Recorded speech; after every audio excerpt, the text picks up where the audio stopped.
about to share with you the dumbest smart idea I think I've ever come up with on Sorare, and I think you should consider this idea too. But first things first, let's take a look at a few recent game weeks of mine from September 13th through to the 20th. I won 8 boxes, 6 of those coming from the weekend, as well as a nice $20 from my new in-season Bundesliga stack. And then from the last weekend, it was Deja Vu again, 6 boxes from various competitions, and $10 from my in-season Bundesliga stack. So it's not fantastic, right? But you have to say on average I'm winning $20 to $25 of value a week, perhaps $100 a month, $1,200 in a year. Nothing to be too upset about. That would be a profit. Happy days. The problem, or rather perhaps the reality, is that as the season progresses, I am theoretically losing value with each and every week. The old saying, as it goes, you know, you take a car out of the lot, as soon as you do so, it loses half of its value. I mean, it's not an exactly like-for-like translation for in-season cards, but it is pretty similar. As the season goes on, your in-season cards will lose value with every game week that goes by, and eventually they're going to hit the prices of classic season cards towards the back end or closure of the season, as they will become classic season cards. All of this is like completely to be expected as well. It's not like this is a brand new revelation or that this is snuck up on us. This is all well-known stuff. But all of this is about 8 months away for the European cards. The season's only just started. Why the fuck am I already talking about next season?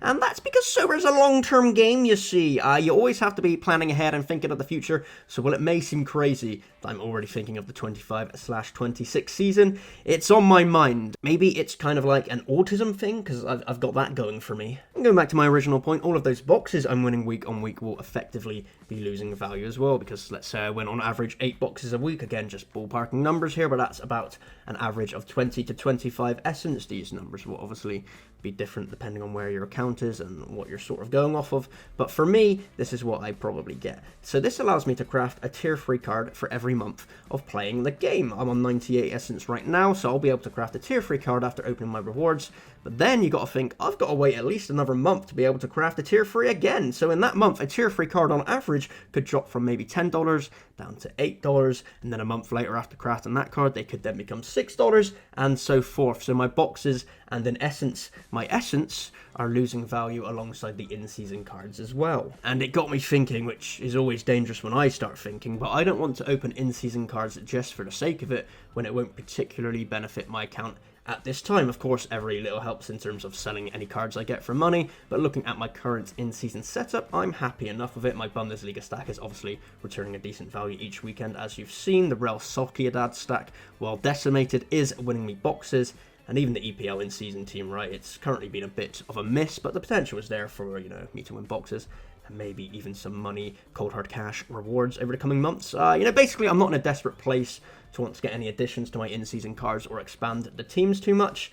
So I'm not too interested in just crafting in-season cards for the sake of it, and that's on top of crafting being a gamble as well, right? You know, it's like a box of chocolates.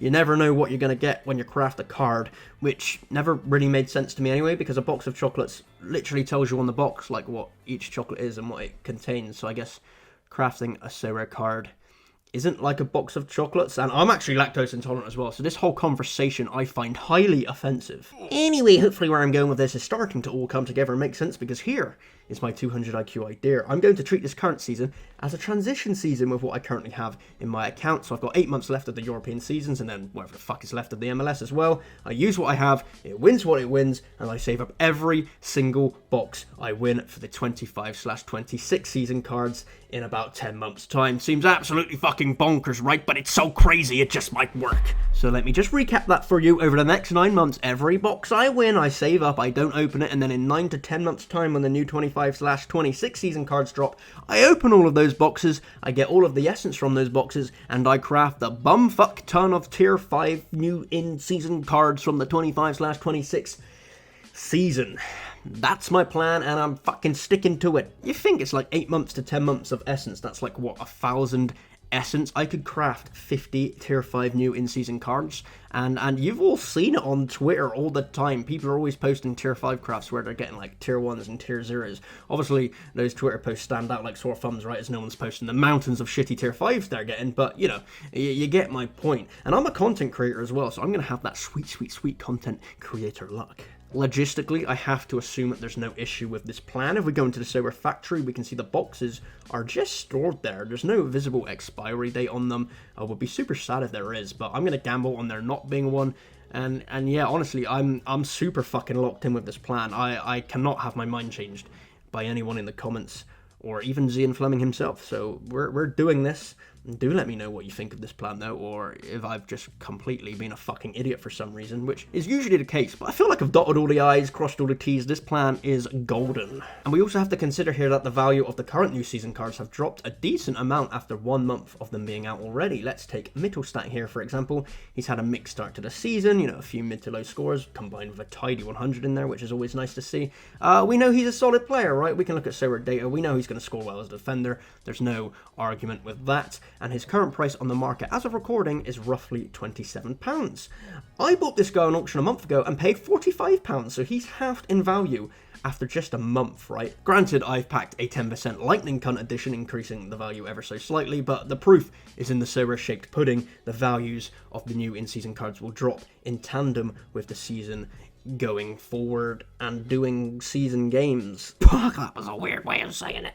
I don't know, I think I'm onto some kind of gold dust here, not advising anyone else to do the same. Now, of course, the real pain is going to be saving up all these boxes and then having to open them all in one go, because obviously the essence, I don't want to keep stacking it up until I get over 500. I think there's a max limit. I could be wrong, but I'm just going to open them all in one go at the end of the season. So I'm hoping by next season, I'm just going to have like 300 boxes there.